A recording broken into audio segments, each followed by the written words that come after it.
100 দিনের কাজ করে যারা টাকা পাচ্ছে না তার বিরোধিতা করবো। তবে 100 দিনের টাকা আটকেছে বলে তৃণমূলের বন্ধুরা মনে মনে হয়তো এখন আসছে যে ভাইজান আমাদের কথা বলছে, তৃণমূল চুরি করেছে ওই জন্য টাকাটা আটকে আছে। আপনাদের 100 দিনের কাজের আইনকে আপনাদের জানতে হবে। 100 দিনের কাজের আইনটাকে একটু জেনে নিতে হবে।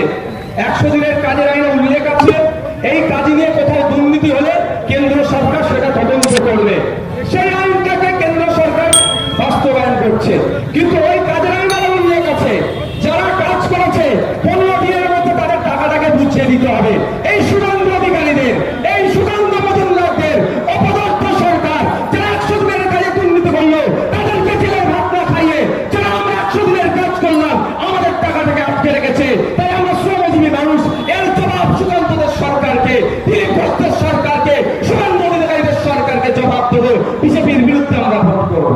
আর টাকাটা কেন আটকেছে আপনারা শুনলে অবাক হয়ে যাবেন। পশ্চিমবাংলার কথা বলছি, যেখানে বন্যা হয়ে গেছিল সেখানেও নাকি 100 দিনের কাজ ওই দিনকে করেছে এই মমতা ব্যানার্জি সরকার। ভাবতে পেরেছেন এরা কি লেভেলের দুর্নীতি করেছে? তবে শিক্ষায় দীক্ষা একটু কম, তো এমন দুর্নীতি করেছে ধরা পড়ে যাচ্ছে। বন্যা হয়েছে ওই দিন নাকি 100 দিনের কাজ হয়েছে, এরা তথ্য দেখিয়েছে। একটা মৌজাতে এত খাল খনন করেছে সেই মৌজায় খুঁজতে গেলে আর জমি না, সব বলছে ভালো হয়ে গেছে।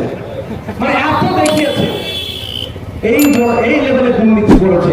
কিন্তু যারা দুর্নীতি করেছে তাদেরকে তো জেলের ভাত খাওয়ানো দরকার বিজেপি সরকারকে, কেন্দ্রীয় সরকারকে। তা করেনি, গরিব মানুষের টাকাগুলোকে আটকে রেখে নোংরা রাজনীতি করছে। আমরা বলছি বিজেপি সরকারকে, যদি না পারেন বলুন আমাদেরকে, আমরা এই দুর্নীতিবাজগুলোকে ধরে এখান থেকে যে সমস্ত ট্রেন দিল্লি যাচ্ছে চালু করতেই বেঁধে ধরে দিচ্ছে। আপনার কি আসবে না? আর গরিব মানুষের টাকাগুলো আটকে রেখেছে, এটা তো দেওয়া যাবে না। এর বিরুদ্ধে লড়াই করতে হবে। 100 দিনের কাজ করে যাতে